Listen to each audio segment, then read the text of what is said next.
The December wind swept through London with bitter determination, rattling the windows of the Everleigh townhouse in Mayfair and matching the chill that had settled permanently in Lady Sophia Everleigh's chest.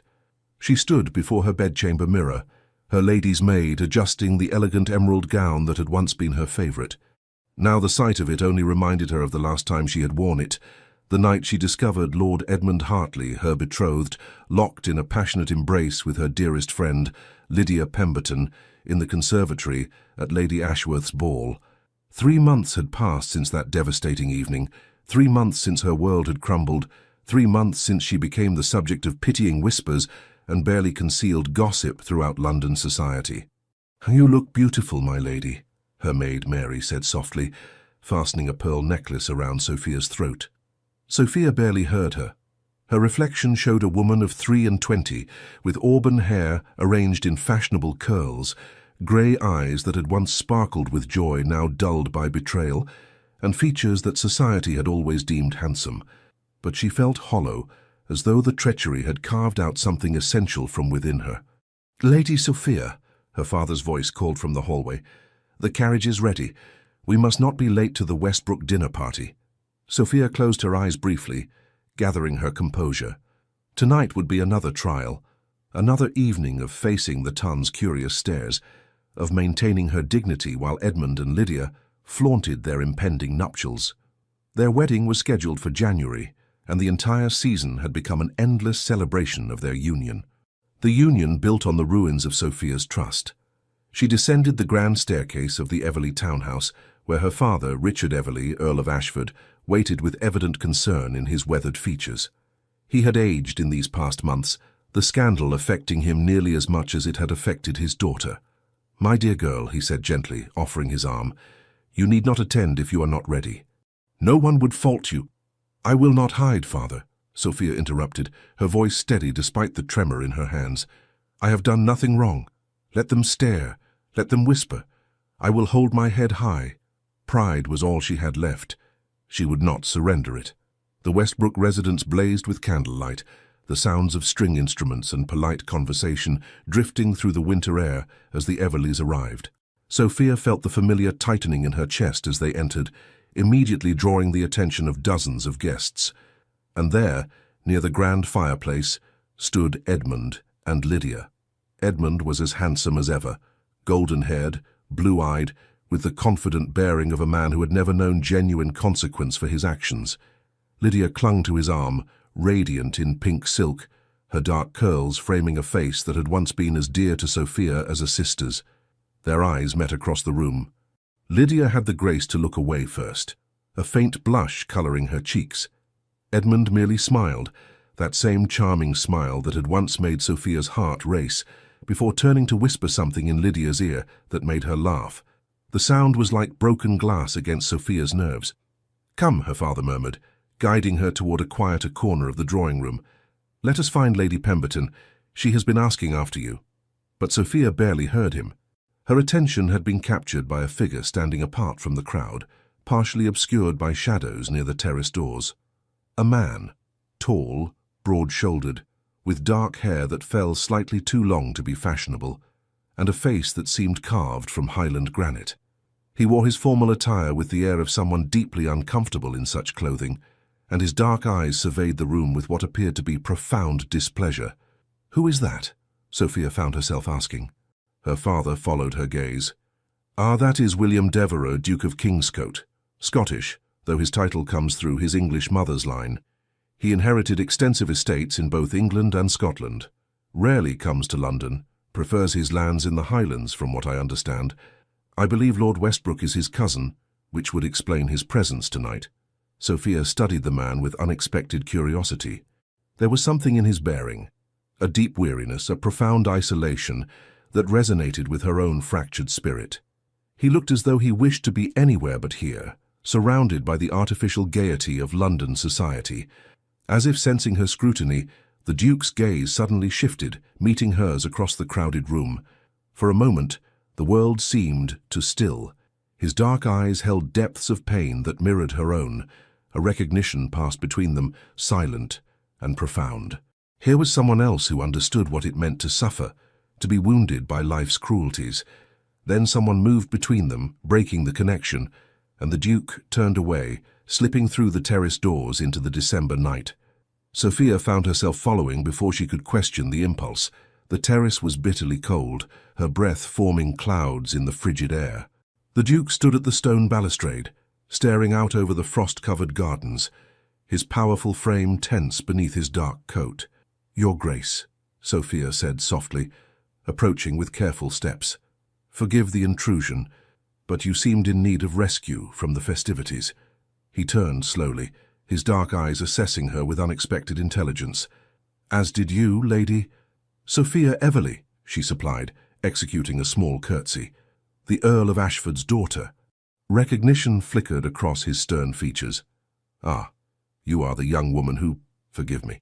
I do not follow society gossip with any dedication, but even I have heard whispers of Lord Hartley's infamous betrayal." Sophia stiffened, prepared to feel the usual sting of humiliation. But there was no pity in the Duke's expression, only a grim understanding. "And you are the Duke who lost his wife 3 years ago," she said quietly, surprising herself with her boldness. "Childbirth, I believe?" His jaw tightened, a muscle working beneath the sharp line of his cheekbone. "You are well informed. I am merely observant of those who share my disposition toward these gatherings." She moved to stand beside him at the balustrade, gazing out at the moonlit gardens. "We both wear our scars, Your Grace, though yours are perhaps less visible to the casual observer." A long silence stretched between them, broken only by the distant sound of music from within and the whisper of wind through barren trees. "Margaret was 19 when she died," the Duke said finally, his voice rough as gravel. "We had been married less than a year. The babe died with her, a son." He paused, his hands gripping the stone balustrade with white-knuckled force. "I have spent 3 years attempting to outrun that grief. It follows me still." Sophia felt tears prick her eyes, not for herself but for this stranger's devastating loss. Her own heartbreak seemed suddenly small in comparison. "I am deeply sorry, Your Grace," she whispered. "No words can diminish such pain." "No," he agreed, "they cannot, just as no words can restore your faith in those you trusted." He turned to look at her directly, his dark eyes surprisingly gentle. "How do you bear it, seeing them together, celebrating their happiness built upon your suffering?" "I bear it because I must," Sophia said simply, "because the alternative is to hide, to let their betrayal define the rest of my days. I refuse to grant them that power." Something that might have been respect flickered across the Duke's stern features. "You have courage, Lady Sophia, more than most." "Not courage, Your Grace, merely stubbornness." She offered him a small, sad smile, and perhaps a deep well of anger that I have not yet learned to drain. To her surprise, the Duke's mouth curved into the ghost of a smile, the first she had seen from him. It transformed his face, softening the harsh lines and revealing a glimmer of the man he might have been before tragedy had claimed him. "Stubbornness is a virtue often undervalued," he said, "particularly in circumstances such as yours." They stood together in companionable silence, two wounded souls finding unexpected solace in each other's presence. The cold bit through Sophia's gown, but she found she did not wish to return to the warmth and false cheer within. "They will marry in January," Sophia said softly, surprising herself by speaking the words aloud. "And I must endure an entire season of celebrations. Christmas parties, Yuletide balls, New Year festivities, watching them parade their happiness before all of London. Sometimes I wonder if I have the strength to survive it." The Duke was quiet for a long moment, his gaze distant. Then he turned to her with an expression of sudden determination. "What if you did not have to face it alone?" he asked quietly. Sophia blinked. "I beg your pardon." "What if," the Duke continued slowly, as though working through the thought as he spoke, "you had someone by your side, someone who could provide a distraction from their triumph, someone who might make them question whether they truly broke you at all?" Understanding dawned slowly. "Your Grace, are you suggesting—" "A pretense," he said firmly, "nothing more. You need protection from their cruelty and the Tun's pity. I need—" He paused, his expression darkening. "I need a reason to remain in England rather than fleeing back to the Highlands as every instinct demands. My cousin Westbrook has been insisting I re-engage with society, and I find myself lacking the will to resist his determined interference. Sophia's heart began to race with a mixture of trepidation and unexpected excitement. "You propose we feign an attachment?" "A courtship," the Duke clarified. "Public enough to silence the gossips, convincing enough to demonstrate that you have moved beyond Hartley's betrayal. We would attend the season's festivities together, present a united front, and then—" He shrugged. "When the holidays conclude, we part ways with our dignity intact and our solitude restored." It was audacious, improper, potentially scandalous if discovered. It was also the most intriguing proposition Sophia had received in months. "What would you gain from such an arrangement?" she asked carefully. The Duke's expression grew distant. "The same as you, Lady Sophia. A shield against unwanted attention. A respite from well-meaning relations who insist I should remarry, should rejoin society, should cease mourning and embrace life once more." His voice hardened. "I have no intention of remarrying, but if they believe I am courting you, it might grant me the peace I seek." Sophia considered the proposal, her mind racing through implications and possibilities. The thought of facing Edmund and Lydia with a duke, a powerful, wealthy, titled duke at her side, was undeniably appealing. To show them she was not broken, not pining away in lonely misery. "And when the arrangement concludes," she asked, "what shall we tell society?" "That we discovered we were not well suited after all," the Duke said with a slight shrug. "It happens frequently enough. No scandal, no shame. Simply two people who found they preferred solitude to companionship. It was logical, practical, safe, and yet something in Sophia hesitated. "Why me, Your Grace? Surely there are other ladies who might serve your purpose better." The Duke met her gaze squarely. "Because when I look at you, Lady Sophia, I see someone who understands loss, someone who would not expect more than I can give, someone who might comprehend that some wounds never truly heal, we merely learn to carry them with greater grace." The honesty in his words struck something deep within Sophia's guarded heart. Here was a man who would not offer false comfort or empty promises, a man who acknowledged the darkness rather than pretending it did not exist. "Very well," she heard herself say, the decision crystallizing with surprising clarity. "I accept your proposal, Your Grace. Let us be each other's armor against the world's cruelties, at least until the new year dawns." The Duke extended his hand, his expression solemn. "Then we have an agreement, Lady Sophia." She placed her hand in his, feeling the warmth and strength of his grip even through their gloves. Something passed between them, a silent pact, an understanding deeper than words. "We should establish some parameters," Sophia said, suddenly aware of the intimacy of their clasped hands. "Rules for our arrangement." "Indeed," the Duke agreed, though he did not immediately release her hand. "First, complete honesty between us. If this is to work, we must trust each other, at least in private." "Agreed," Sophia said. "Second, discretion. We must be convincing in public, but maintain proper boundaries in private. I will not risk my reputation, even for such a scheme." "Naturally," the Duke said. "Third, either party may end the arrangement at any time, for any reason, with no questions asked and no recriminations." Sophia nodded slowly. "And fourth, when this concludes, we part as friends." "I would not wish to create animosity where we found unexpected understanding." "Friends," the Duke repeated, as though testing the word. Then he smiled, a real smile this time, reaching his dark eyes and transforming his entire countenance. "I have not had a true friend in years, Lady Sophia. I find the prospect unexpectedly appealing." "Nor have I, Your Grace," Sophia admitted. "It seems we may benefit from this arrangement in ways we did not anticipate." A burst of laughter from within the house reminded them both of where they were. The Duke glanced toward the terrace doors, his expression hardening once more into its usual stern mask. "Shall we return?" he asked, "and perhaps make our first public appearance as, what shall we call it, a budding courtship?" Sophia felt a flutter of nervous excitement. "I suppose we shall need to concoct a story of how this attraction developed." "On the contrary," the Duke said, a hint of mischief entering his dark eyes. "We shall tell them the truth, or a version of it, that we met tonight, found unexpected common ground, and discovered we enjoyed each other's company. Society will construct the romance themselves, they always do. We need only provide the foundation. He offered his arm, and Sophia took it, feeling the solid strength beneath the fine wool of his coat. Together they stepped back into the warmth and light of the Westbrook drawing room. The effect was immediate. Conversations faltered, heads turned, eyes widened with surprise and speculation as Lady Sophia Everley, the jilted, heartbroken Lady Sophia, entered on the arm of the reclusive Duke of Kingscote, her hand resting comfortably on his sleeve, her expression serene rather than devastated. Sophia felt dozens of gazes upon them, but kept her attention fixed on the Duke beside her, who guided her through the crowd with calm assurance. From the corner of her eye, she saw Edmund's head snap around, his expression one of utter shock. Lydia's mouth had fallen open in a most unladylike manner.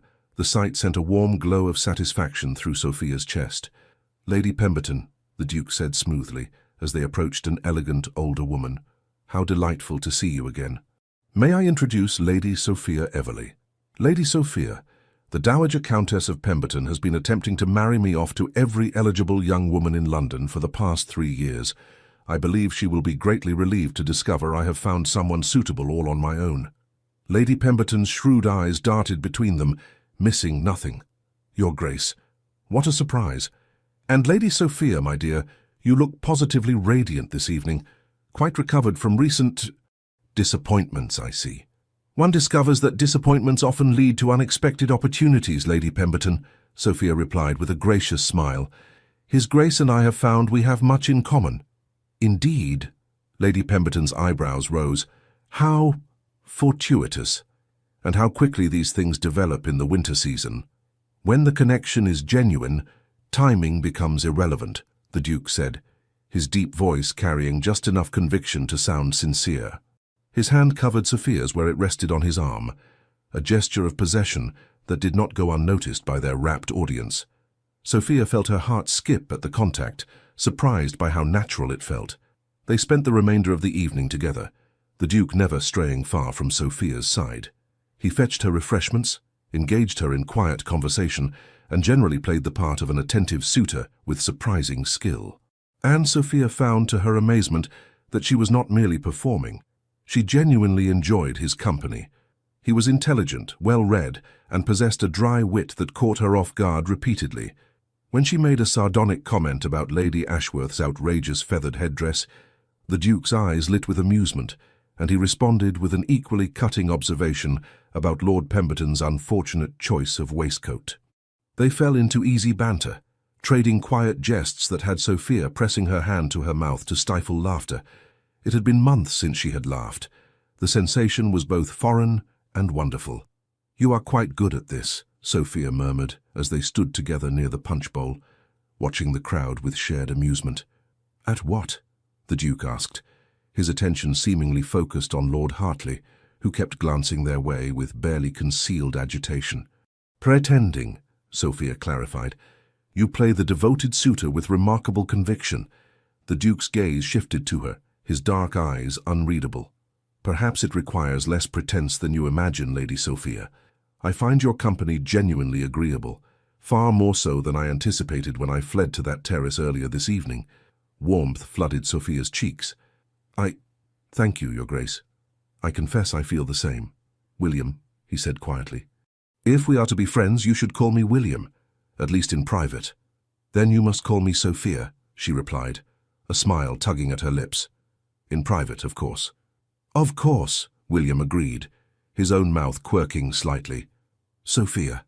The way he said her name, low and intimate, sent an unexpected shiver down her spine.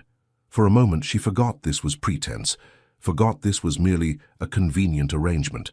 In that moment, with William looking at her as though she were the only person in the room, Sophia felt something stir in her carefully guarded heart, something dangerous, something that felt perilously close to hope. "Lady Sophia." The cold voice shattered the moment. Sophia turned to find Edmund standing before them, his handsome face tight with displeasure. Lydia hovered behind him, her expression uncertain. "Lord Hartley," Sophia said coolly, her hand tightening reflexively on William's arm. "How unexpected. I was under the impression you were otherwise engaged this evening." Edmund's blue eyes flicked to William with barely concealed hostility. "I wished to ensure you were, well, it has been some time since we last spoke." "I am perfectly well, as you can plainly see," Sophia replied, her voice steady despite the painful memories Edmund's presence evoked. "In fact, I have never been better." "So it would seem," Edmund said, his tone sharp. "Your Grace, I was not aware you were acquainted with Lady Sophia." William's expression remained impassive, but Sophia felt the tension in the arm beneath her hand. "We met this evening and discovered a remarkable compatibility of temperament and interest. I find Lady Sophia's company refreshingly honest, a quality I value greatly." The implied criticism was subtle but unmistakable. Edmund's jaw tightened. "How fortunate," Lydia ventured, her voice small. "Sophia, I am glad to see you happy. Truly, I—" "Do not," Sophia interrupted quietly, her grey eyes meeting Lydia's with cold clarity. "Do not insult me further with false concern. You made your choices. Kindly do not pretend they were made with my welfare in mind." Lydia paled, tears springing to her eyes. Edmund moved protectively closer to her, his expression hardening. "There is no need for cruelty, Sophia," he said stiffly. "We all must move forward with our lives." "Indeed we must," Sophia agreed, "and I have done precisely that. Now, if you will excuse us, His Grace promised to show me Lord Westbrook's conservatory. I understand it contains several rare specimens from the Orient." Without waiting for a response, she allowed William to guide her away, her head held high and her heart pounding wildly in her chest. It was only when they reached the relative privacy of the corridor that she realized she was trembling. "Breathe," William said softly, his hand covering hers where it clutched his arm. "You did beautifully, Sophia. He is rattled, which was precisely our intention." "I wanted to strike him," Sophia admitted, shocked by the violence of her own emotions. "I wanted to hurt him as he hurt me." "What does that make me?" "Human," William replied simply. "You are entitled to your anger." "But you demonstrated something far more powerful than violence. You showed him you have moved beyond his reach. That is a victory, Sophia." She looked up at him, struck by the understanding in his dark eyes. "Thank you," she whispered, "for standing with me." For what?" William prompted gently. "For seeing me as more than a victim of scandal," Sophia finished. "For treating me as though I still have value." William's expression softened, and for a moment his stern mask slipped entirely. "You have tremendous value, Sophia. Any man who failed to recognize that is a fool unworthy of your tears." The sincerity in his voice stole Sophia's breath. She found herself drowning in the depths of his gaze, acutely aware of their proximity in the dimly lit corridor, of the warmth of his hand still covering hers, of the subtle scent of sandalwood and winter air that clung to him. "William," she breathed, not knowing what she intended to say. But the moment shattered as voices approached, other guests seeking refuge from the crowded drawing room. William stepped back smoothly, his expression resuming its usual guarded composure, though something lingered in his eyes that made Sophia's pulse quicken. "Come," he said quietly. "Let us actually visit this conservatory. I find I am in desperate need of something living and green after the suffocating atmosphere of that ballroom." Sophia nodded, allowing him to lead her deeper into the house, away from Edmund and Lydia and the curious stares of society. And as they walked together through the quiet corridors, she reflected on the strange turn her evening had taken. She had arrived broken, dreading the ordeal ahead. She was leaving with an unlikely ally, a convenient arrangement, and something she had thought lost forever, the faint, fragile possibility that her heart might someday heal. It was not love. It was not even romance, but it was a beginning. The morning after the Westbrook dinner party, Sophia woke to find London transformed by snow. White drifts covered the city's usual grime, muffling sounds and softening harsh edges. From her bedchamber window, she watched snowflakes dance through the grey December air, her mind returning repeatedly to the previous evening's unexpected developments. William Devereux, Duke of Kingscote.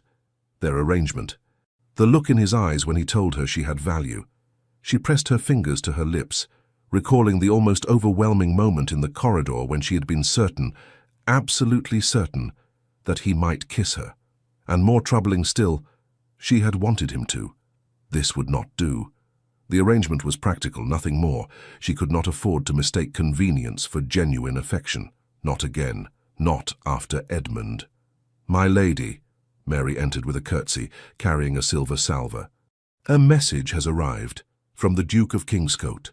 Sophia's heart performed an entirely inappropriate leap. She took the sealed letter with hands that trembled only slightly, breaking the wax seal to reveal strong, angular handwriting. "Lady Sophia, I trust you weathered last evening's ordeal without lasting damage to your composure. I confess I found our alliance far more agreeable than anticipated. If you are amenable, I would call upon you this afternoon at 3 o'clock. We should discuss the particulars of our arrangement and establish a schedule for the remaining holiday festivities. Also, I believe we should be seen together in public with some regularity to lend credibility to our courtship. If this does not suit, please send word and I shall adjust accordingly. Yours in conspiracy, W. Devereux. Sophia found herself smiling at the closing. Yours in conspiracy. There was something charming about his formal tone coupled with wry humor. "Mary, please send a reply that the Duke will be most welcome at 3 o'clock, Sophia instructed, "and inform Cook that we shall need refreshments suitable for receiving a gentleman of such elevated rank."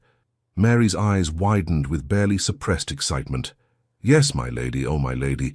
Is it true what they're saying, that the Duke has developed a particular interest in you?" "Society says many things, Mary," Sophia replied diplomatically. "Not all of them bear repeating." But the maid's enthusiasm was infectious, and Sophia found her spirits lifting as she prepared for the Duke's visit. She selected a day dress of deep blue wool that brought out the grey of her eyes and allowed Mary to arrange her auburn hair in a softer style than she had worn in recent months. If this was to be an effective pretense, she must look the part of a woman being courted by a powerful duke. Her father intercepted her as she descended the stairs shortly before 3 o'clock. "Sophia, my dear," the Earl of Ashford said carefully, "I understand the Duke of Kingscote will be calling this afternoon." "Yes, father," Sophia replied. "We formed an acquaintance at the Westbrook gathering." Her father's expression was troubled. "I would not see you hurt again, daughter. The Duke is a complicated man with a tragic history. If his intentions are not honourable—" "His intentions are perfectly clear, father," Sophia interrupted gently. "We enjoy each other's company and have agreed to spend time together during the holiday season. Nothing more should be read into it at present." The Earl studied her face with a father's keen perception. "Yet something has changed. You seem lighter today, more yourself than you have been in months." Sophia felt tears prick her eyes at his observation. "Perhaps I have simply remembered that I am more than one man's betrayal, father. The Duke has helped me recall that." Before her father could respond, the door-knocker sounded. Sophia's pulse quickened as their butler Henderson moved to answer it. William entered with a gust of cold air and swirling snow, his dark greatcoat dusted with white, his cheeks ruddy from the December wind. He was even more imposing in daylight, tall and broad-shouldered, with the powerful build of a man accustomed to physical labor, rather than the soft living of most peers. His dark eyes found Sophia immediately, and something warm kindled in their depths. "Lady Sophia," he said, bowing. "Lord Ashford, thank you for receiving me on such short notice." "Your Grace," Sophia's father replied, his tone measured but not unfriendly. "You are welcome in our home, though I confess surprise at the rapidity of your acquaintance with my daughter." William's expression remained respectfully neutral. "I understand your concern, my lord. However, I assure you my interest in Lady Sophia's company is entirely respectful and sincere. She is a woman of remarkable character, a quality I find myself valuing more with each passing year." The Earl's expression softened slightly. "Indeed. Well, I shall leave you young people to your visit. Henderson will serve tea in the drawing-room. The door, naturally, will remain open." "Naturally," William agreed with appropriate gravity. Once settled in the drawing-room, the door decorously ajar and Henderson stationed in watchful proximity, William's stern demeanor eased somewhat. He accepted a cup of tea from Sophia, their fingers brushing briefly during the exchange. "I have been thinking about our arrangement," William said without preamble. "We must attend several key events together to establish our courtship as genuine. The Ashworth Christmas Ball is in 3 days, Lady Pemberton's Yuletide soiree the following week, and, of course, the Westbrook New Year's Eve celebration. Edmund and Lydia will be at all of those events, Sophia said quietly, her hands tightening around her teacup. Precisely why we must attend together, William replied. United, we are strong. Separately, he shrugged. Separately, we are merely two lonely souls whom society can pity or dismiss as they choose. Sophia studied him over the rim of her cup. You speak of loneliness with such certainty. Do you never wish for genuine companionship, William? For connection beyond mere convenience? William's dark eyes clouded. I had love once, Sophia.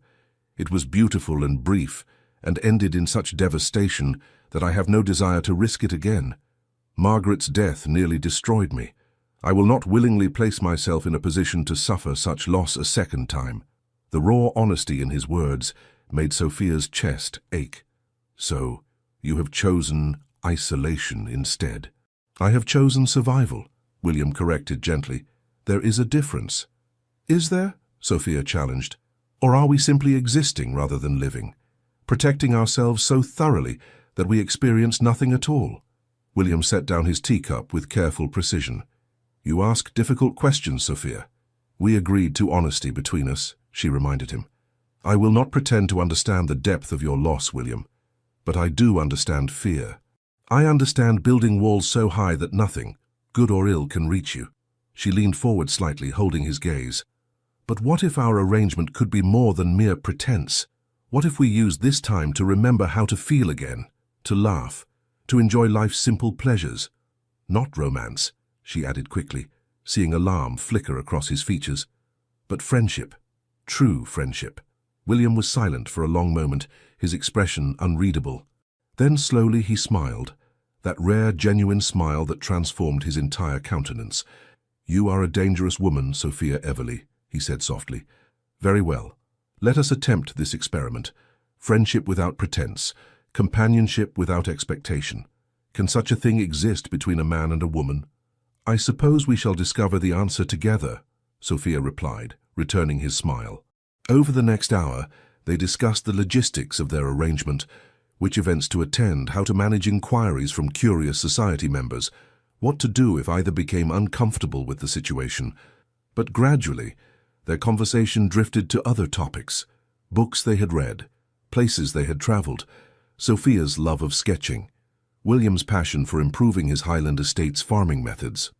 You actually discuss crop rotation with your tenants? Sophia asked, surprised and charmed by this glimpse of the Duke as a landowner who cared about practical matters. Why would I not? William replied. They are the ones working the land. Their insights are invaluable. Besides, he added with a hint of mischief, I find agricultural discussions infinitely more interesting than the usual society prattle about fashion and gossip. Sophia laughed, a genuine delighted sound. You would have scandalized Lady Ashworth last night with such talk. She believes gentlemen should confine themselves to politics, hunting, and nothing more intellectually demanding than commenting on the weather. Lady Ashworth, William said dryly, appears to believe many foolish things. I noticed she served claret that was barely palatable and insisted on discussing her daughter's musical abilities for a quarter-hour without pause. The girl cannot carry a tune in a basket. Sophia pressed her hand to her mouth, but laughter escaped anyway. William, that is terribly unkind. But accurate, he countered, his eyes dancing with amusement. I value honesty, remember? Miss Ashworth would be better served developing her skills at watercolors, which I understand are quite accomplished, rather than torturing innocent ears with her pianoforte. You are incorrigible, Sophia said, still giggling. And you, William replied, his gaze warm. Have a lovely laugh. You should employ it more often. The compliment, delivered with such straightforward sincerity, made Sophia's cheeks flush with pleasure. Henderson appeared in the doorway, clearing his throat meaningfully. Begging your pardon, my lady, your grace, but it has been nearly 2 hours. The Earl thought perhaps— Of course, William said smoothly, rising to his feet. I have overstayed proper visiting hours. My apologies. But as Sophia walked him to the entrance hall, she found herself reluctant to see him leave. The afternoon had passed with surprising speed, and she had enjoyed every moment. The Ashworth ball is in 3 days, William reminded her as he shrugged into his greatcoat. Shall I call for you at 8 o'clock? That would be perfect, Sophia agreed. William hesitated at the door, his hand on the latch. Sophia, I enjoyed this afternoon immensely. More than I have enjoyed any social occasion in years. Thank you.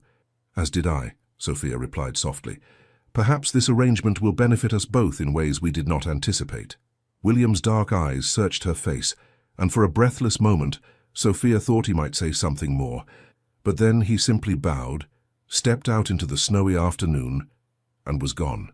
Sophia leaned against the closed door, her heart racing in a way that had nothing to do with pretense and everything to do with the warmth she had seen in William Devereux's eyes. This was dangerous. This was foolish. This was beginning to feel far too real. The Ashworth Christmas ball 3 days later was the most elaborate event of the season. The ballroom dripped with evergreen garlands and winter roses, hundreds of candles casting a golden glow over the assembled cream of London society. An orchestra played from the gallery, while servants circulated with champagne and delicate refreshments.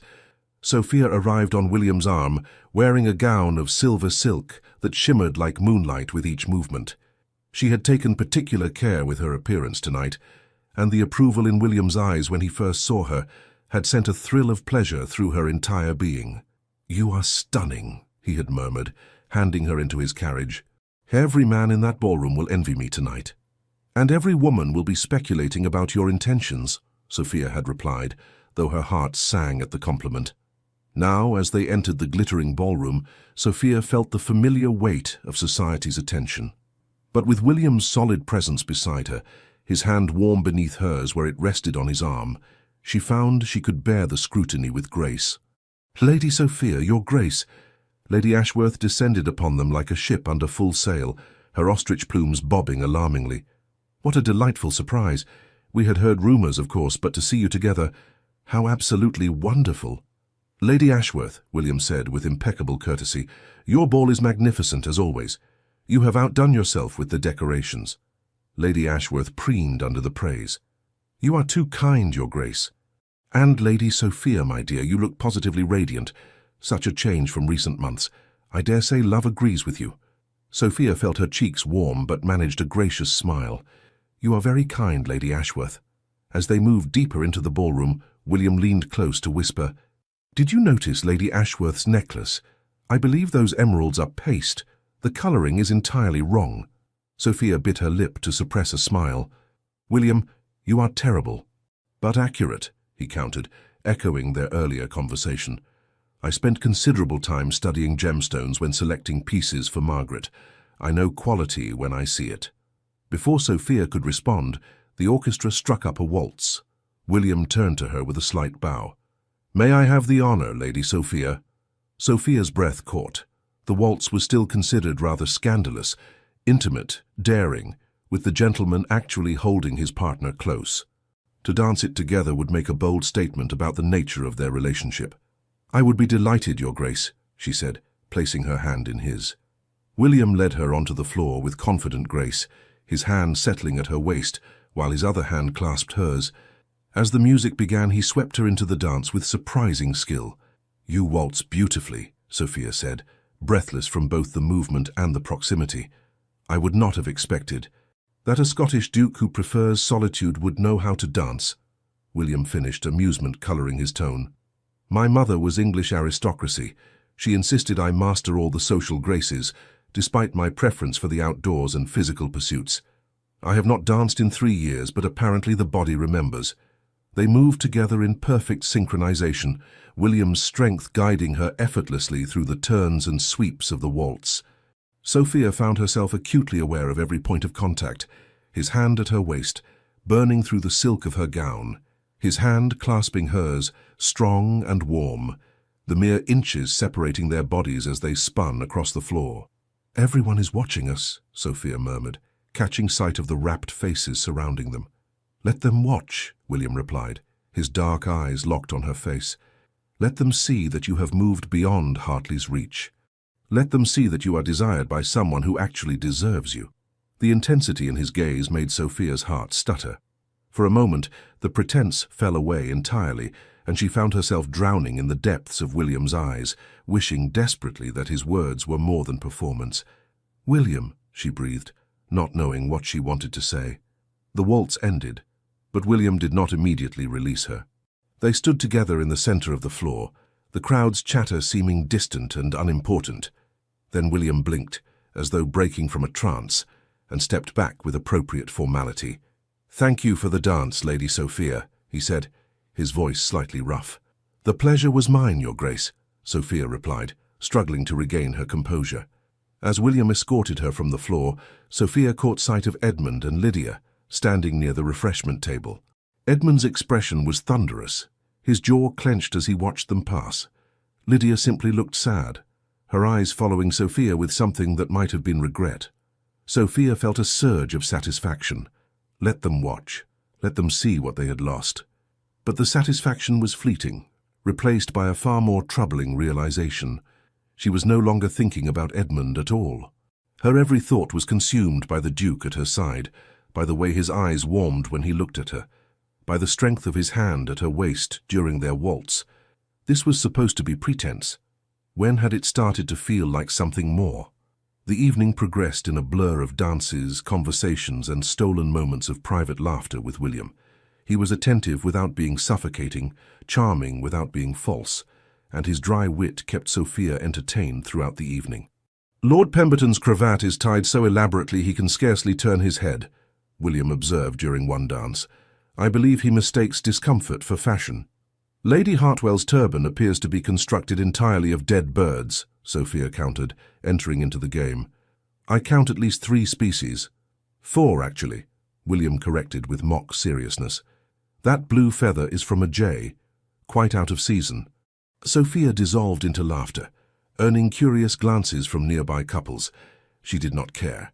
For the first time in months, she felt genuinely happy. Later, as they stood together on the Ashworth's terrace, the same terrace where their arrangement had begun, Sophia found the courage to voice the thought that had been troubling her all evening. "William, I must confess something," she said quietly, gazing out at the snow-covered gardens. "This no longer feels entirely like pretense to me, and that frightens me." William was silent for a long moment. When he spoke, his voice was carefully controlled. "Nor to me, Sophia, which is precisely why we must be careful. We agreed this would end when the holidays conclude. We agreed there would be no expectations, no complications. But what if—" "No," William interrupted gently but firmly. "Sophia, I cannot offer you what you deserve. I cannot offer you love, marriage, a future. My heart died with Margaret. What remains is insufficient for what you need." Sophia turned to face him, her grey eyes searching his shadowed features. "What if I do not need grand declarations or promises? What if I simply need this? Companionship, understanding, someone who sees me as more than society's scandal?" "That is not enough," William said, his voice rough with emotion he was clearly struggling to contain. "Not for a woman like you. You deserve everything, Sophia. You deserve a man who can love you without reservation, who can build a life with you, who can give you the family and happiness you were meant to have. I am not that man." "You do not know that," Sophia argued, feeling tears burn behind her eyes. "You are punishing yourself for surviving, William. You are so afraid of experiencing loss again that you refuse to experience anything at all." "Perhaps," William acknowledged, "but that is my choice to make. And you? You must not mistake our friendship for something more. That way lies only heartbreak for us both." Sophia wanted to argue, wanted to insist that what she felt was real and worth pursuing, but the pain in William's eyes stopped her. He was not rejecting her. He was protecting them both from inevitable suffering. Or so he believed. "Very well," Sophia said softly. "I will abide by our arrangement. Friendship only. No expectations." But even as she spoke the words, Sophia knew she was lying. It was already too late. Somewhere between their first conversation on the Westbrook terrace and tonight's magical waltz, she had done the most foolish thing imaginable. She had begun falling for William Devereux, and from the tormented look in his eyes as he gazed at her in the moonlight, Sophia suspected he was fighting the same losing battle. The week following the Ashworth ball passed in a whirlwind of social engagements. each carefully orchestrated, to maintain the illusion of William and Sophia's blossoming courtship. But increasingly, the line between performance and reality blurred until Sophia could no longer distinguish where one ended and the other began. They attended Lady Pemberton's Yuletide soiree together, where William charmed Sophia's father with discussions of estate management and agricultural innovations. They went to the theatre, sitting close in the Duke's private box while performing the waltz of courtship for society's benefit, his hand covering hers on the armrest, his head bent close to whisper commentary on the melodramatic production that had Sophia stifling giggles. "That actress is portraying anguish as though she has merely misplaced her favourite bonnet," William murmured during a particularly overwrought scene. "I have seen more convincing emotion from my stable master when discussing horseshoe placement." "Hush," Sophia whispered, her shoulders shaking with suppressed laughter. "You will get us expelled for disrespecting the arts." "The arts," William replied dryly, "should be grateful I am not demanding a refund." But it was the private moments Sophia treasured most, the afternoons when William called at the Everleigh townhouse, and they simply talked for hours, ranging across every conceivable topic. He shared stories of his Scottish estates, the wild beauty of the Highlands, the ancient castle that had belonged to his family for generations, the tenants who had become like family to him. Sophia spoke of her childhood dreams, her love of literature and art, her frustrations with society's limited expectations for women of her station. "I wished to study at university," she confessed one snowy afternoon as they sat together in her father's library. "Can you imagine? I wanted to read philosophy, study history, debate ideas with brilliant minds. Instead, I was taught watercolors, pianoforte, and how to manage a household." William looked up from the book he had been perusing, his dark eyes thoughtful. "There is no shame in wishing for more, Sophia. Intelligence confined becomes intelligence wasted. You would have made a formidable scholar." "Impossible for a woman," Sophia said with a bitter laugh. "Society has no use for educated females beyond the ballroom and nursery." "Then society is foolish," William declared. "I have always believed that artificial constraints on half the population's potential benefits no one. My mother ran our English estates with greater efficiency than most men I have known. Margaret had a gift for languages. She taught herself French, Italian, and passable Latin simply because she wished to read original texts." His expression grew distant. "I encouraged her studies, much to my father's horror. He believed women should confine themselves to decorative pursuits." "You loved her very much," Sophia said softly. "Yes," William agreed, his voice barely above a whisper. "I did. Which is why I know I cannot—" He trailed off, shaking his head. "Forgive me. This conversation has taken a melancholy turn." But Sophia would not let him retreat. She leaned forward, her grey eyes earnest. "William, I understand your fear. Truly, I do. But love is not betrayal. Margaret's death was tragedy, not abandonment. She did not choose to leave you." "No," William said roughly, "but the pain of losing her was the same regardless of intention. I swore I would never place myself in such a position again." "I swore—" "You swore to survive rather than live," Sophia interrupted gently. "But surviving is not enough, William. Not for you, not for anyone." William rose abruptly, pacing to the window where he stood with his back to her, his broad shoulders tense. "You ask too much, Sophia." "I ask nothing," Sophia replied, though her heart ached at the torment in his voice. "I merely observe what I see. A good man punishing himself for daring to survive tragedy. A lonely man who deserves companionship, but refuses to accept it." William turned, his dark eyes blazing with sudden emotion. "And what of you, Sophia? You speak of my fears, but what of your own? You hide behind our arrangement as surely as I do. You use me as armor against Hartley's betrayal, as proof to society that you have recovered. But have you truly healed? Or are you simply avoiding the hard work of learning to trust again?" The words struck home with painful accuracy. Sophia rose to her feet, her hands clenched at her sides. "That is unfair," she said, though she knew he was right. "Is it?" William challenged, moving closer. "You speak of wanting more, of wishing for genuine connection. But the moment I suggest this arrangement might be developing into something deeper, you retreat. You hide behind practicality and remind me of our agreement. You are as afraid as I am, Sophia. You simply disguise it better." They stood facing each other in the quiet library, tension crackling between them like summer lightning. Sophia's breath came quickly, her pulse racing as William's gaze bore into hers with uncomfortable insight. "Perhaps we are both cowards," she whispered finally. "Perhaps we are both so wounded that we can only circle each other warily, never quite daring to bridge the distance." "Perhaps," William agreed, his voice rough. "Or perhaps we are wise enough to recognize that some risks are too great, some pain too devastating to risk experiencing twice." "And what of happiness?" Sophia asked, feeling tears prick her eyes. "What of joy, companionship, love? Are we to deny ourselves all of that out of fear?" William's expression softened, and he reached out slowly, his hand cupping her cheek with infinite gentleness. "Sophia," he murmured, his thumb brushing away a tear she had not realized had fallen. "Sweet, brave Sophia, I wish I could be the man you deserve. I wish I could offer you everything you should have. But I am broken in ways I cannot explain, damaged beyond repair. The best I can offer is friendship, and even that comes with reservations and limitations." Sophia leaned into his touch, her eyes closing as she savored the warmth of his palm against her skin. "What if friendship is enough?" she whispered. "What if I asked for nothing more?" "You would be lying," William said softly, "to me and to yourself." Before Sophia could respond, they heard footsteps approaching. William stepped back quickly, his hand falling away, his expression resuming its usual guarded reserve.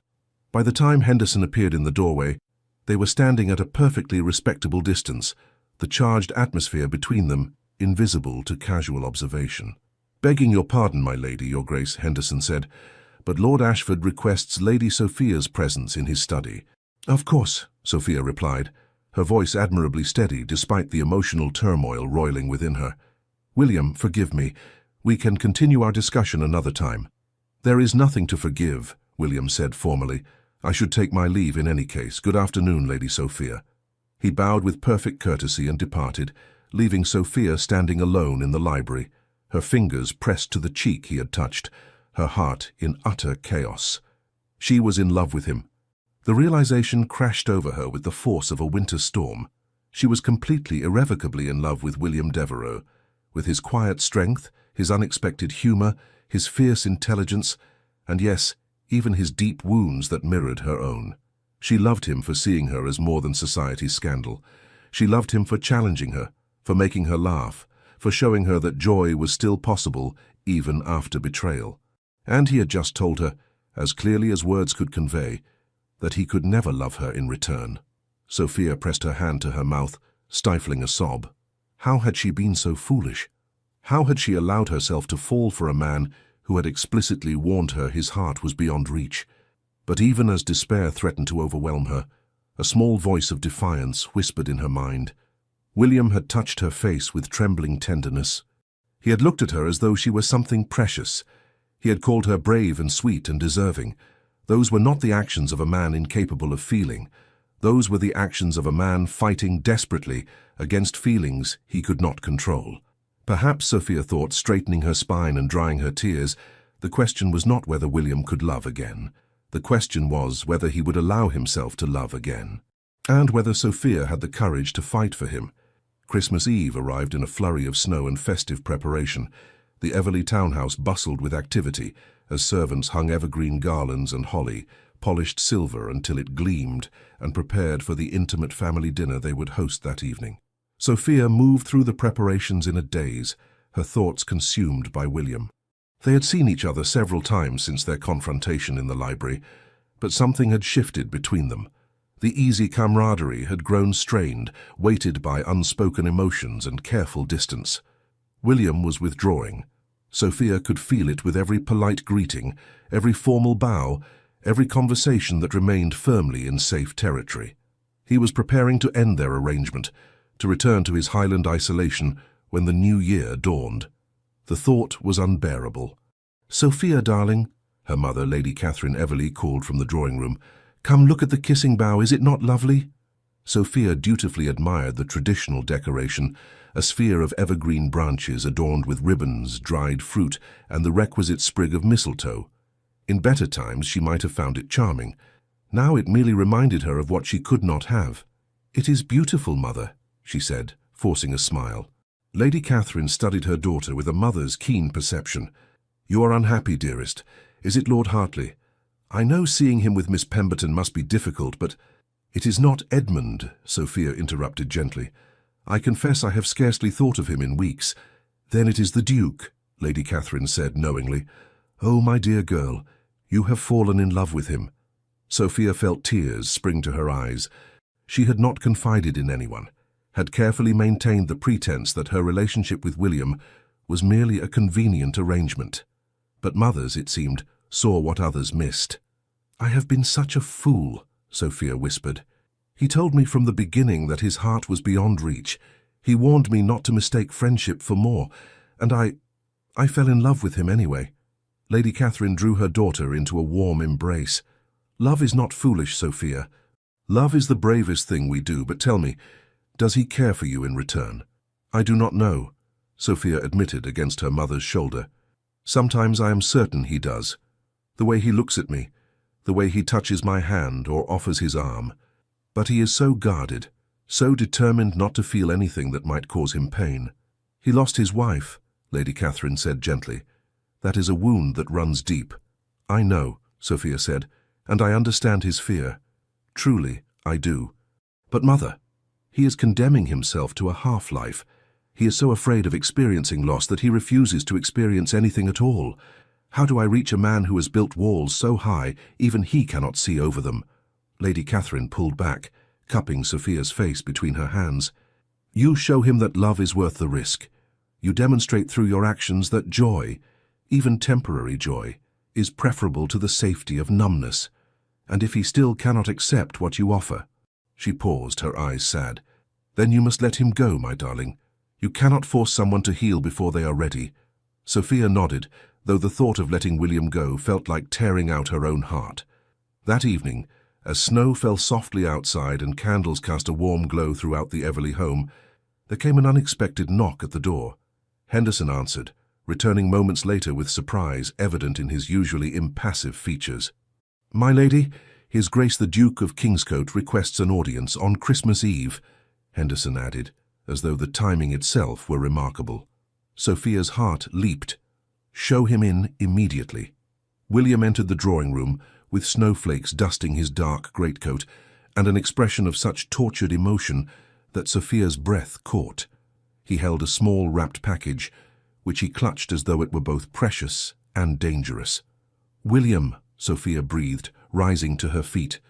"I did not expect—" "Forgive the intrusion," William interrupted, his voice rough. "I know it is Christmas Eve, that you have family obligations, but I could not let another day pass without—" He stopped, seeming to struggle for words. Sophia's parents had discreetly withdrawn, leaving them alone, a breach of propriety that spoke to the seriousness of the moment. "Without what?" Sophia prompted softly, moving closer. William set the package on a side table, his hands shaking slightly. "Without admitting the truth, to you and to myself." He met her gaze, his dark eyes filled with anguish and something else, something that made Sophia's heart soar. "I have been lying, Sophia, to you, to everyone, but most of all to myself." "About what?" Sophia whispered, though she thought she knew. "About this being merely an arrangement," William said, his voice cracking. "About my heart being beyond repair. About not wanting—" He took a shuddering breath. "About not wanting you with every fibre of my being." Sophia felt tears spill down her cheeks. "William, let me finish," he pleaded. "I have rehearsed this speech 100 times, and if I stop now, I may never find the courage again." He moved closer, his hands reaching for hers, gripping them as though she were his anchor in a storm. "I have spent 3 years convincing myself that I died with Margaret, that my capacity for love was buried in that cold grave. But then you appeared, brilliant, wounded, brave Sophia, and you reminded me what it feels like to be alive." "I love you," Sophia said, unable to contain the words any longer. "I love you, William. I think I have loved you since that first night on the terrace when you looked at me and saw not a scandal, but a person worthy of respect." William closed his eyes, a single tear tracking down his stern face. "I do not deserve your love. I am damaged, Sophia. I am broken in ways that may never fully heal.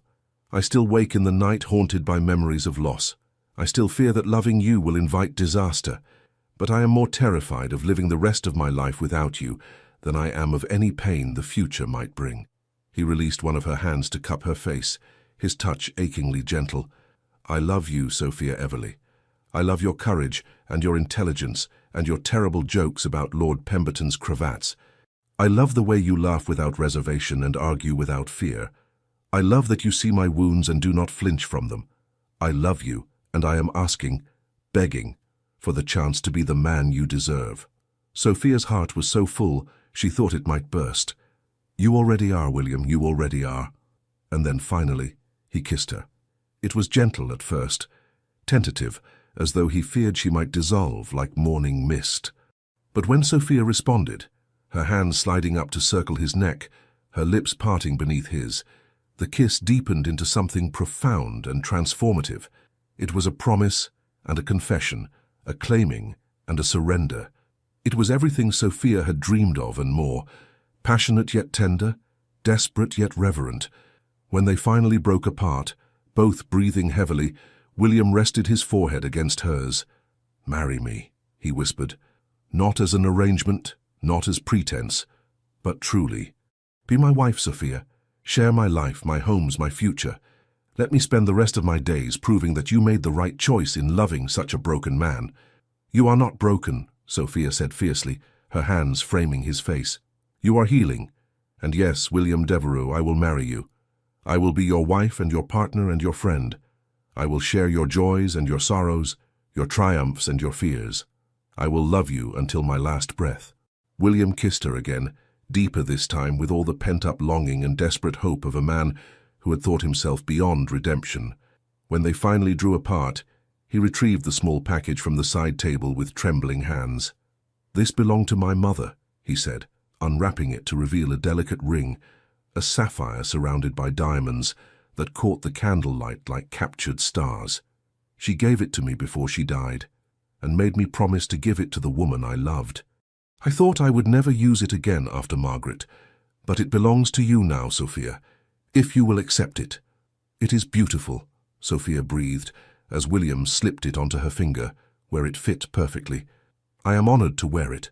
"The honor is mine," William replied, raising her hand to press a kiss to her palm. "To have your love, to have your trust after all you have suffered, it is a gift beyond measure." They stood together in the soft glow of candlelight, holding each other as snow fell outside, and Christmas Eve wove its magic around them. For the first time in years, William felt hope stirring in his chest, where only grief had dwelt. And Sophia, looking up into the dark eyes of the man she loved, knew that some risks were worth taking, some wounds could heal, and some love stories began in the most unexpected ways. "We should tell my parents," Sophia said eventually, though she was reluctant to leave the warmth of William's embrace. "In a moment," William murmured, pulling her close again. "For now, let me simply hold you, and marvel at the fact that you have agreed to be mine." "I was already yours," Sophia replied softly. "I think I have been since that first night." "As I have been yours," William confessed, though I was too stubborn and frightened to admit it. They shared another kiss, this one tender and full of promise. And when they finally emerged from the drawing room to share their news with Sophia's delighted parents, they did so hand in hand, united not by convenience or pretense, but by the most powerful force in existence, love that dared to bloom even in winter's coldest depths. The announcement of Lady Sophia Everleigh's engagement to William Devereux, Duke of Kingscote, sent shockwaves through London society. Within hours of the news becoming public on Christmas Day, the Everleigh townhouse was inundated with callers, letters, and floral arrangements. Some visitors came bearing genuine congratulations, others arrived propelled by curiosity and the irresistible lure of gossip. Sophia faced it all with William at her side, and newfound confidence in her heart. She no longer cared what society thought or whispered. She had found something infinitely more valuable than their approval. She had found love with a man who saw her, truly saw her, and loved her, not despite her wounds, but perhaps partly because of them. "Lady Hartwell has called 3 times, Mary reported on Boxing Day morning, her eyes wide with excitement. "She is desperate to know all the details, my lady. Shall I admit her?" "Absolutely not," Sophia replied cheerfully. Lady Hartwell is the worst gossip in London. Whatever I tell her will be repeated with embellishments within the hour. Send her my regards and inform her I am otherwise engaged." "With the Duke?" Mary asked with barely suppressed glee. "With wedding preparations," Sophia corrected, though she could not suppress her smile. "His Grace and I are to be married in 3 weeks' time. There is much to arrange." 3 weeks. William had insisted on a brief engagement, declaring that having finally acknowledged his feelings, he saw no reason to delay their union. Sophia's father had raised initial objections about the unseemly haste, but Lady Catherine had taken her husband aside for a private conversation, after which the Earl had reluctantly agreed. "If the Duke makes Sophia happy, and if she loves him, then I shall not stand in their way," he had declared. "Heaven knows the girl has suffered enough disappointment. Let her have her happiness." Now, as Sophia sat in the morning room reviewing fabric samples for her wedding gown, she heard William's familiar footsteps in the hallway. Her heart performed its now customary leap at his approach. "Good morning, my love," William said, entering with a kiss to her temple that made Mary giggle and excuse herself hastily. "I trust you slept well." "I did not sleep at all," Sophia admitted. "I kept replaying our conversation, our kiss touching my ring to ensure I had not dreamed the entire evening."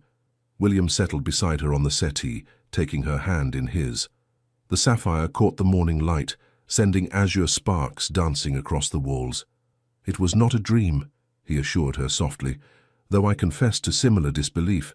I keep expecting to wake and find myself back in the Highlands, alone with my grief and regrets." "No more regrets," Sophia said firmly, squeezing his hand. "We have wasted enough time on fear and self-protection. From this day forward, we face life together." "Together," William agreed, his dark eyes warm with love. "I find I quite like the sound of that word." They spent a pleasant hour discussing wedding arrangements, where the ceremony would take place, St.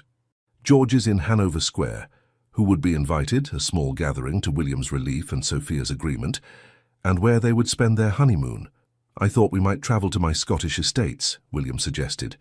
"The castle is ancient and draughty, but the Highlands in winter have a wild beauty that I would love to share with you. If you are amenable, of course. We could return to England in spring." "I would love to see your home," Sophia said warmly. "All of your homes in time. I want to know every part of your life, William. Your lands, your tenants, your work." William's expression softened with something approaching wonder. Margaret never wished to visit Scotland. She found the weather too harsh, the accommodations too primitive. "I do not blame her," he added quickly. "She was raised in elegance and comfort. The Highlands can be unforgiving to those unaccustomed to their severity." "Then I shall prove more adaptable than elegant," Sophia declared. "I am not afraid of harsh weather or primitive conditions.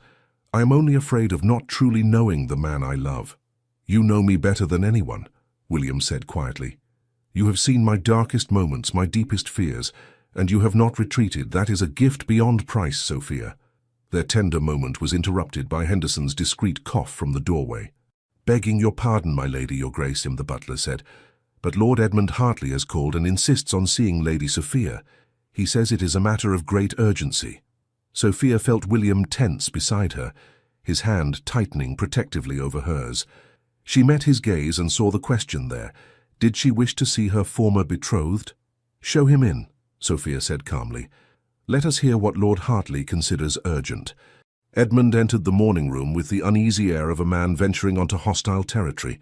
He was impeccably dressed, as always, his golden hair artfully arranged, but his blue eyes held shadows that had not been there months ago. He stopped short upon seeing William, his expression tightening with evident displeasure. "Your Grace," Edmund said stiffly, "I had hoped to speak with Lady Sophia privately." "Whatever you wish to say to Lady Sophia may be said in my presence," William replied with quiet authority. "As her betrothed, I have every right to remain." Edmund's jaw clenched at the word betrothed, but he turned his attention to Sophia. "Is it true, then? You are to marry the Duke?" "I am," Sophia confirmed, her voice steady. "The wedding is in 3 weeks. But I cannot imagine why this concerns you, Edmund. You made your choices quite clear months ago." "Did I?" Edmund asked, his tone bitter. "Or did circumstances force my hand in ways you never understood?" William rose to his feet, his imposing presence filling the room. "If you have come to cause Lady Sophia distress, Hartley, I suggest you leave immediately." "I have come to apologize," Edmund said, the words seeming to cost him considerable effort, "and to explain, if she will permit it." Sophia studied her former betrothed with detached curiosity. There was a time when Edmund's presence would have devastated her, when any word from him would have sent her emotions into chaos. Now, she felt only mild interest and the faint echo of old pain. "Very well," she said. "I will hear you out, but be quick about it. The Duke and I have wedding arrangements to finalize." Edmund flinched at the reminder, but pressed forward. "My father's estate was in dire financial straits," he began, his words coming in a rush. "Debts I knew nothing about until after we became engaged. Lydia's father offered to settle those debts in exchange for—" He paused, color flooding his face. "In exchange for an alliance between our families, through marriage." "So you broke our engagement for money," Sophia said flatly. "How noble." "It was not like that," Edmund protested. "My father threatened to disinherit me if I refused. He said the entire estate would be lost, that our tenants would be thrown from their homes. I thought I was making a sacrifice for the greater good." "By betraying the woman who loved you?" William interjected coldly. "By humiliating her before all of society? Forgive me if I fail to see the nobility in such actions." "I know," Edmund said, his shoulders slumping. "I know I handled it badly. I should have been honest with Sophia from the start. Instead, I behaved like a coward. I allowed my feelings for Lydia, which I had been fighting for months, to become an excuse for the inexcusable." "You loved Lydia," Sophia said softly, not as a question, but as a statement of fact. Edmund nodded miserably. "I did. I do. But I also cared for you, Sophia. I never wanted to hurt you. I was weak and selfish, and I have regretted it every day since." Sophia felt an unexpected wave of compassion for the broken man before her. Edmund was not a villain. He was simply human, flawed and fallible like everyone else. He had made terrible choices, but he was clearly suffering the consequences. "Why are you telling me this now?" she asked gently. "Because you deserve to know the truth," Edmund replied. "And because—" he glanced at William, then back to Sophia, "because seeing you with the Duke, seeing you happy and loved as you deserve to be, I realized what I destroyed. Not just your trust, but something precious that can never be recovered. I wanted you to know that I recognize what I lost, and that I am truly, deeply sorry." Silence fell over the morning room. Sophia could feel William's tension beside her, his protective instincts clearly warring with respect for her autonomy. She reached for his hand, grounding herself in his steady presence before responding. "I forgive you, Edmund," she said quietly. The words surprised her even as she spoke them, but she realized they were true. Not because what you did was acceptable, but because holding on to anger and resentment serves no purpose.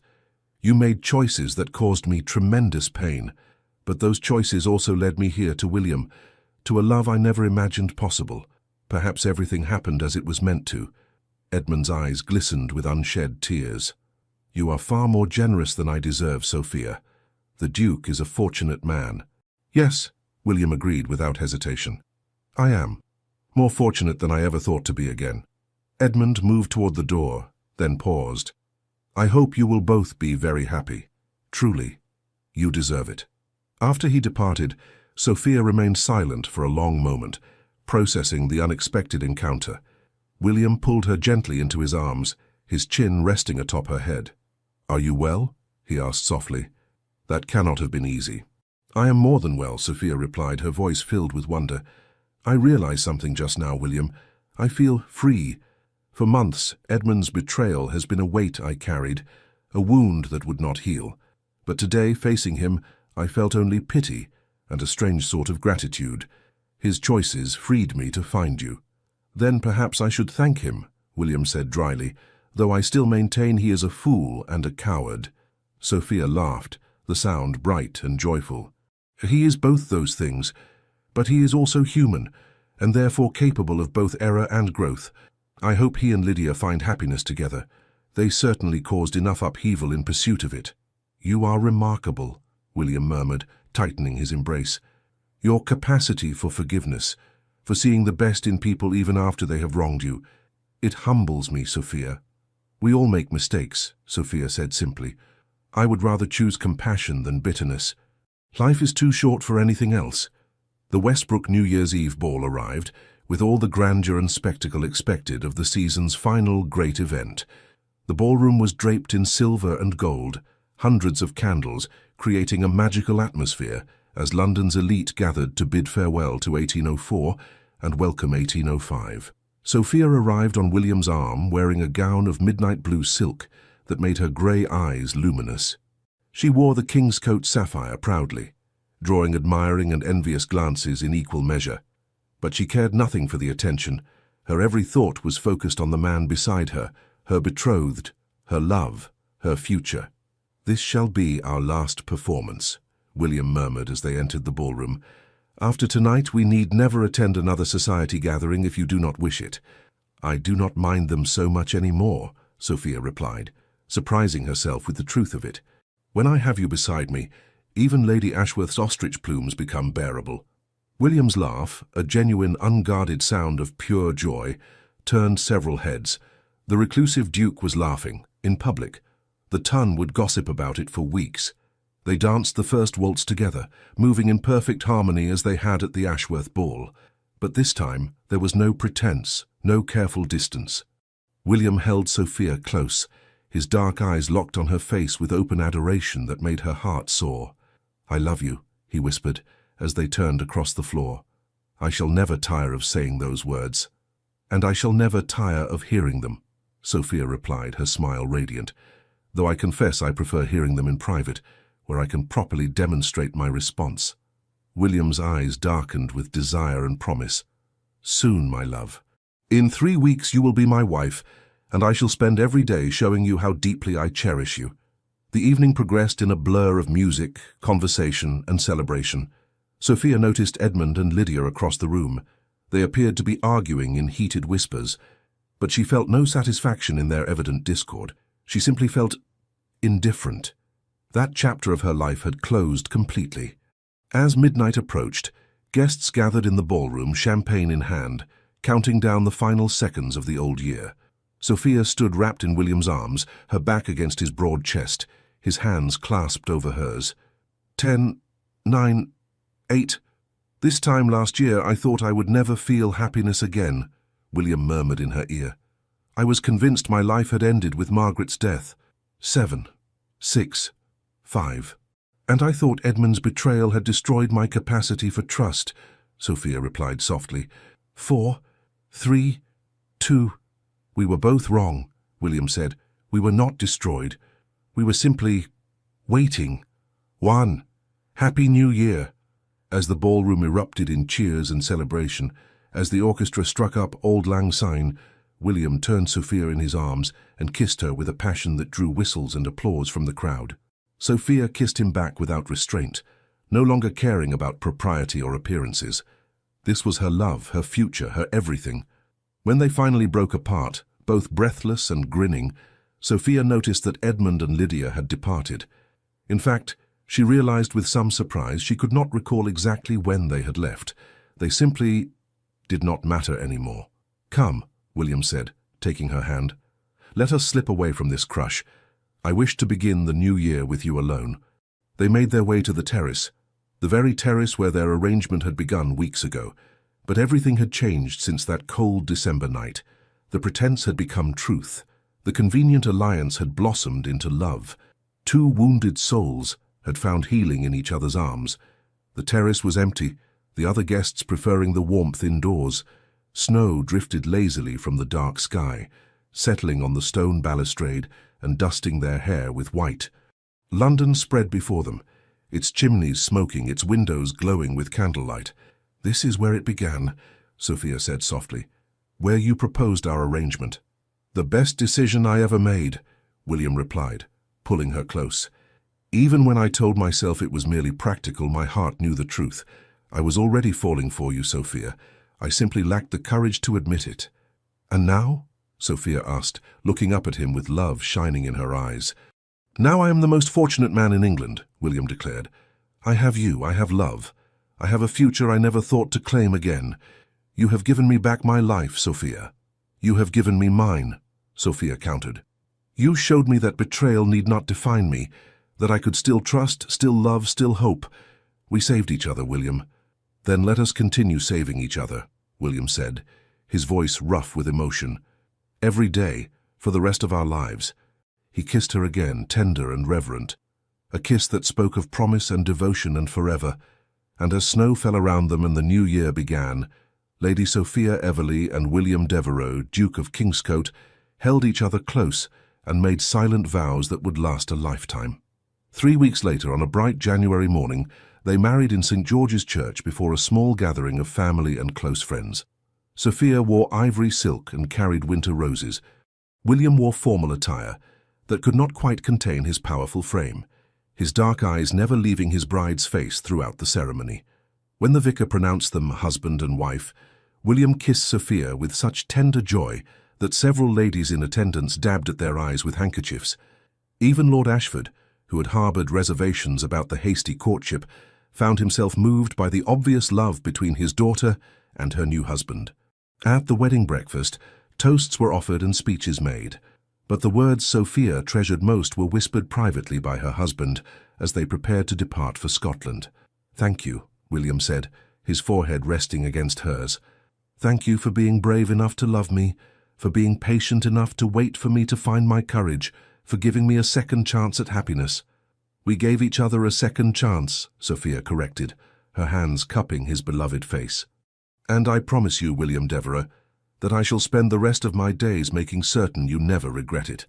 "Impossible," William declared. "You are the best thing that ever happened to me, Sophia. My wife, my love, my everything." They travelled north to Scotland, to the wild and windswept highlands where William's ancient castle stood against the elements.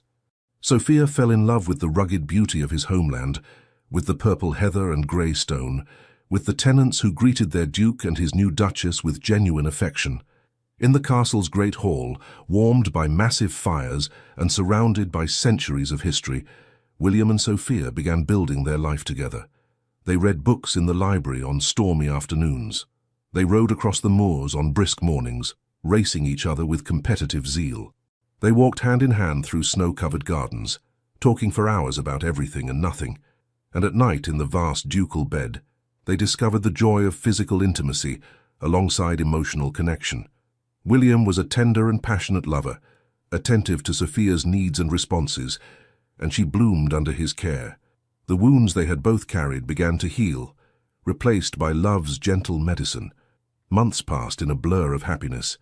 Spring came to the highlands, transforming the landscape with wildflowers and new growth.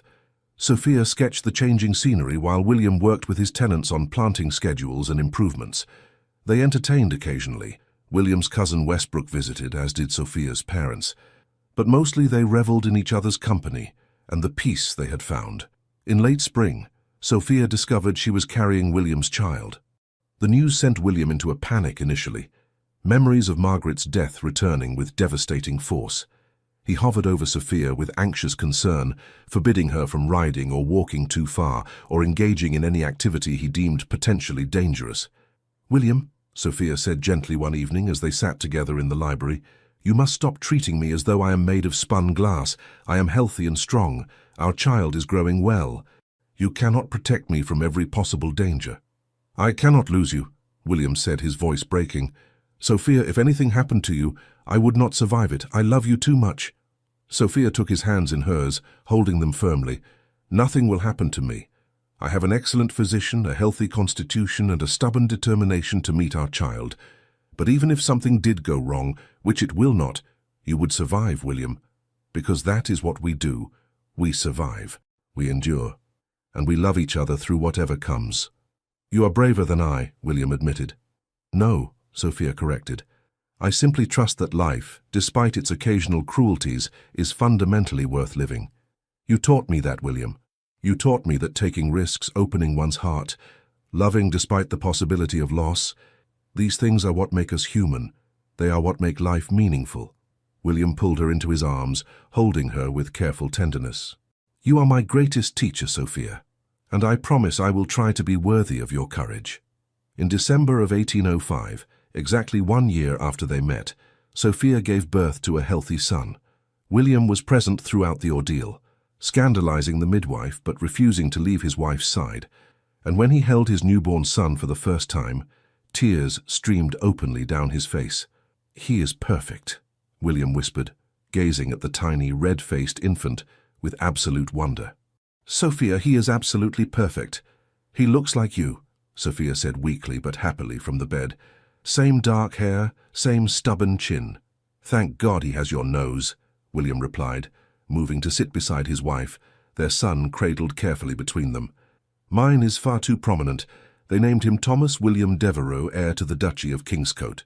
And as Sophia watched her husband cradle their son with infinite gentleness, she reflected on the strange journey that had brought them to this moment. A year ago, she had been heartbroken, humiliated, convinced she would never trust again. William had been isolated, wounded, certain his capacity for love had died. Yet here they were, husband and wife, parents to a beautiful son, with a love that had grown stronger and deeper with each passing day. "What are you thinking?" William asked softly, noticing her contemplative expression. "I am thinking about last Christmas," Sophia replied. "About how desperately unhappy we both were. About how certain we were that joy was behind us." "And now?" William prompted, shifting closer so she could rest her head on his shoulder while they both gazed at their sleeping son. "Now I am thinking that sometimes the worst moments of our lives lead us to the best ones," Sophia said. "Edmund's betrayal brought me to you. Margaret's death, terrible as it was, made you the man I fell in love with, deep, compassionate, capable of profound feeling. We were both broken, but we healed each other." "You healed me," William corrected gently. "I was merely existing before you, Sophia. You taught me to live again." "We healed each other," Sophia insisted, "and we will continue doing so for the rest of our days." In the years that followed, the Duke and Duchess of Kingscote became known for their deep devotion to each other and their family. They divided their time between England and Scotland, raising not just Thomas, but eventually 3 more children, 2 daughters and another son. Their homes were filled with love, laughter, and the occasional spirited debate. William never fully lost his reserved nature, but with Sophia by his side, he learned to open himself to joy.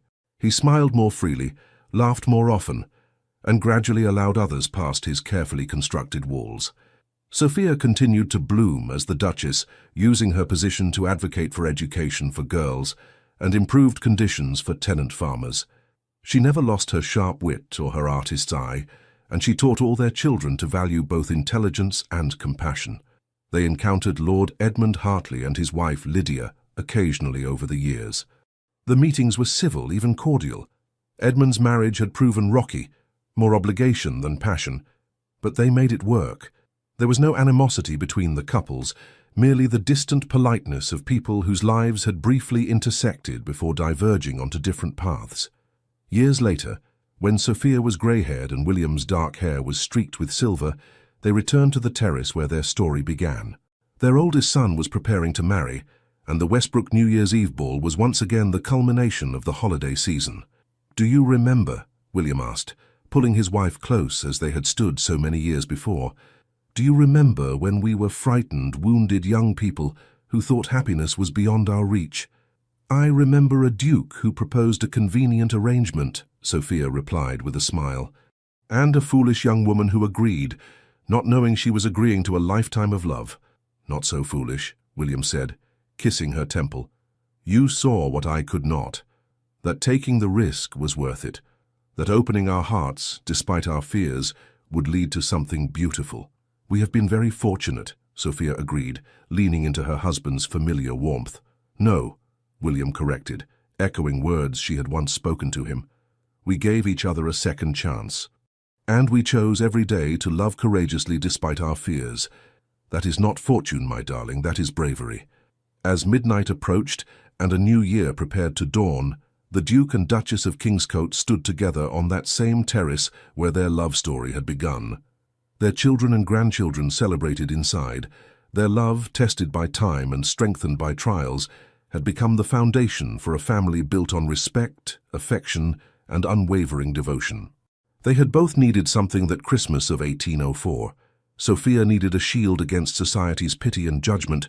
William needed a reason to rejoin the world. What they found instead was infinitely more precious, a partner who understood their wounds, a love that healed rather than hurt, and the courage to trust again.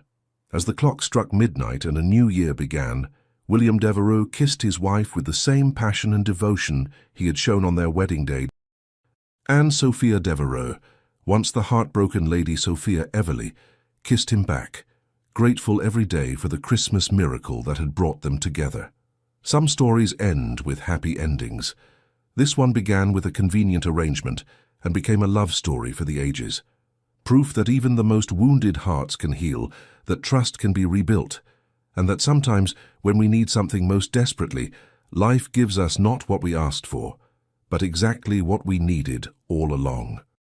5 years after their marriage, the snow fell softly over the Kingscote estate in the Highlands as the Devereux family gathered for Christmas. Thomas, now an energetic 5-year-old, raced through the corridors with his younger sister Catherine in pursuit. Their infant brother James slept peacefully in the nursery under the watchful eye of his nurse. In the great hall, Sophia stood before the massive fireplace, arranging evergreen garlands, while William directed footmen in hanging the kissing bough, a tradition Sophia had insisted they maintain. Higher on the left side, William instructed with mock seriousness, "The symmetry must be perfect, or my wife shall be displeased." "Your wife is already displeased with your inability to follow simple instructions," Sophia called over her shoulder, earning a laugh from the assembled servants. William crossed to her, wrapping his arms around her waist from behind and nuzzling her neck. "Impertinent woman. Have you no respect for your duke?" "None whatsoever," Sophia replied cheerfully, turning in his embrace to kiss him soundly. "You married me for my impertinence, if I recall correctly." "Among other qualities," William agreed, his dark eyes warm with love and amusement. "Your stubbornness, your terrible sense of humor, your habit of leaving books open throughout the house. My ability to make you laugh," Sophia interrupted, running her fingers through his hair. "My willingness to brave Scottish winters. My remarkable patience with your hovering whenever I am with child." "That is not hovering," William protested. "That is appropriate husbandly concern." "That is hovering," Sophia corrected with a grin. Their playful banter was interrupted by Thomas's breathless arrival. "Papa, Mama, come quickly. It is snowing so much. Can we build a snow fortress, please?" William glanced at Sophia, a question in his eyes. She nodded, and together they bundled their children into warm clothes and ventured out into the winter wonderland.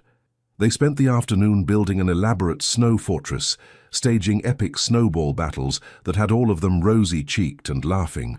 When Catherine declared herself too cold to continue, they retreated indoors for hot chocolate and Christmas biscuits before the roaring fire.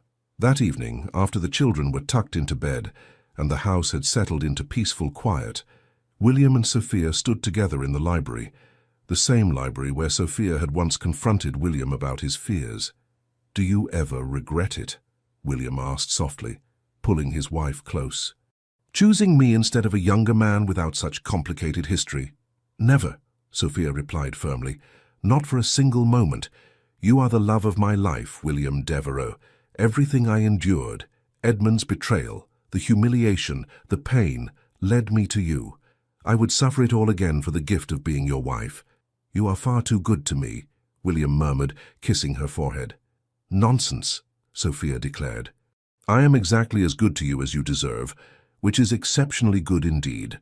William laughed, that full, unrestrained sound of pure joy that still made Sophia's heart sing.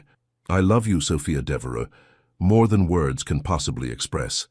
"I love you too," Sophia replied, rising on her toes to kiss him, "my grumpy Scottish duke, who turned out to have the softest heart in all of Britain."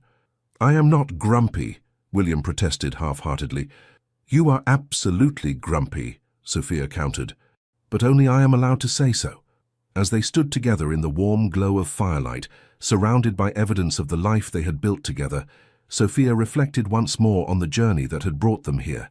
She thought about the heartbroken girl she had been, the isolated man William had been, and the love that had transformed them both.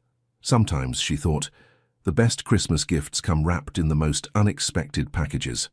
Hers had come in the form of a reluctant duke who proposed a convenient arrangement and ended up giving her forever. And that, Sophia thought as William swept her into his arms, and carried her toward their bedchamber with a wicked grin was the greatest gift of all. The end. Thank you so much for joining us until the end of this story.